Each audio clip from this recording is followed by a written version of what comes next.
It's part 3, so let's talk about objects. The concept of object-oriented programming has been floating around since, say, the 1960s in some way. It really just means programmers are creating objects and then modifying the properties of those objects with data. And that's how I think about creating a modern interface or building in modern design software, where you are building these objects, those shapes and lines from our last lesson, and you're modifying the different properties that they have. It might sound abstract, but it's pretty simple. Let's go check it out. Those shapes and lines, they are objects. And we're going to start today by making a square right in the center here of our canvas. And remember, we can snap it right to the center, nice and easy. If we come over and look at the properties of this object, we see it has dimensions, which is size. Maybe I want to make this a bit more even and say it's 200 by 200. Here you can see constraints. Next we have appearance. Appearance gives us the opacity or how see-through the object is, as well as the corner radius. Corner radius can be kind of fun because you can actually position your mouse and drag it out. And you can see it'll actually go all the way through the screen. But if you'd like to be a little bit more dialed in with it, I can just press 12 here. And now I have a nice rounded rectangle on my canvas. Same thing with opacity. You can click and drag and make something more or less opaque. But my favorite way to adjust opacity is just tapping a number on the keyboard. So 5 for 50% or 75 for 75%. You can do 1 all the way to 9, and then 0 will give you 100, and double tapping 0 will give you true 0. I like to think true 0, 0, 0, and you can toggle it that way. Now next is where it gets even more interesting. Fills, strokes, and effects are all properties that you can stack on your objects. So in this case, maybe I want to start with a medium gray, but I want to go a little bit darker. And then I want to actually add a little more color to it. So I'm going to add a second fill here. You can see it appears. And now I want a nice, cool blue. And you can see that has its own separate opacity that I can drag and adjust. And you can think of this as a new property that sits on top of this previous property. Now, that doesn't have to be the relationship. On the left-hand side, you can also drag and rearrange. So in this case, the full gray is totally on top of the blue. Here it's underneath. And yes, you can add a lot of different fills and really play with how these styles look and feel to build something complex. Now, the last thing I'm going to do here is I'm going to add a gradient, and the gradient is going to go from FFF, or completely white, to completely black, and I'm going to bring it all the way to 50%. So I have this kind of now slate gray shaded, and I can turn up the blue a little bit. Maybe I want to turn up the green and get kind of a teal thing going on. The way you just saw me adjust the opacity is clicking in to these fields and then actually using my arrow keys to go up, up, up, down, down, or of course holding down Shift to move by 10. So if I want 10 more green and then I want more blue, I'm just saturating this more and more.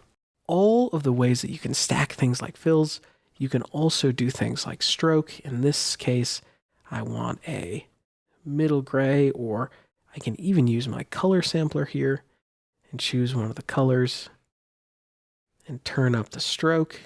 You can choose your position, inside, outside, center.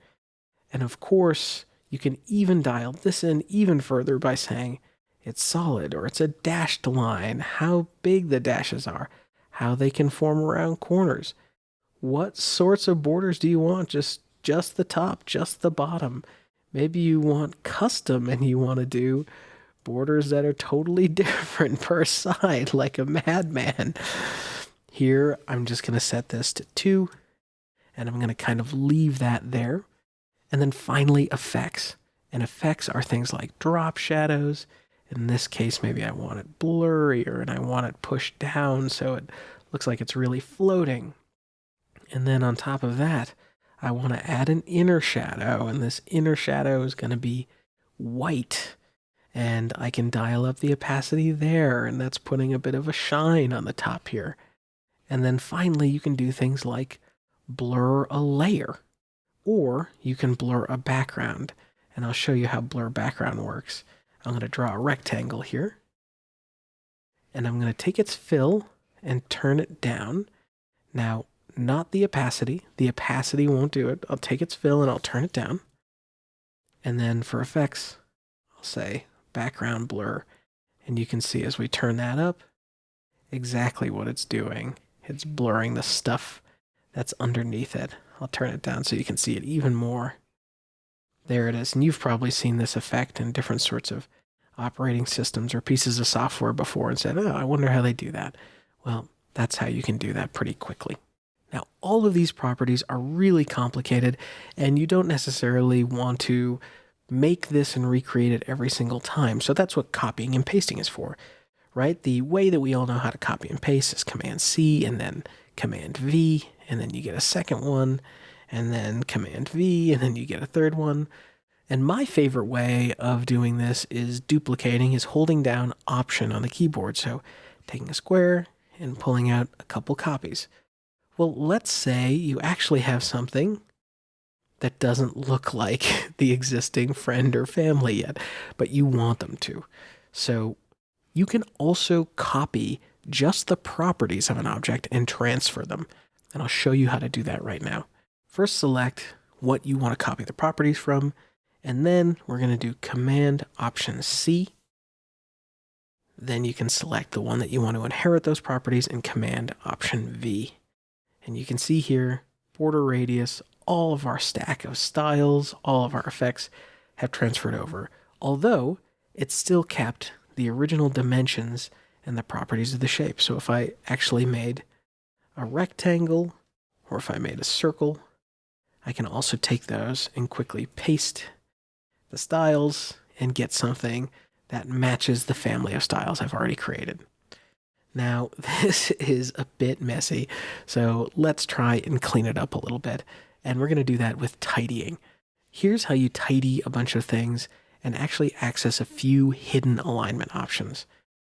Over in the Positions panel, select this More menu, and then you can select Tidy Up, and Tidy Up will create a grid of your objects. But importantly, in addition to making them a grid, it also gives you access to these little hints of lines. And these hints of lines are not an auto layout, but what they do is they give you the ability to quickly kind of organize and null, kind of shift around the position of everything that's in here. Now, of course, it doesn't work perfect, but it's pretty close, and you can see that you can access this stuff quickly. If anything ever gets out of line and a little crazy, select it all, go into the menu, or just hit Option Control T and tidy it up, and then you'll get yourself a little bit more sanity in a world that might be a little difficult to keep everything organized. So you can see creating all these objects and these properties is incredibly powerful, and it means adding a lot of complexity without actually adding a heck of a lot of objects to your file. So next, just go and make yourself a fresh playground where you can make one rectangle right on a canvas and just see how crazy and creative you can get with a single object, one rectangle, and see how it feels to actually stack your styles and play with them and how complicated and complex you can get. Next up, we're going to talk about auto layout and taking a lot of complicated objects and making them respect some rules and boundaries for designing full screens.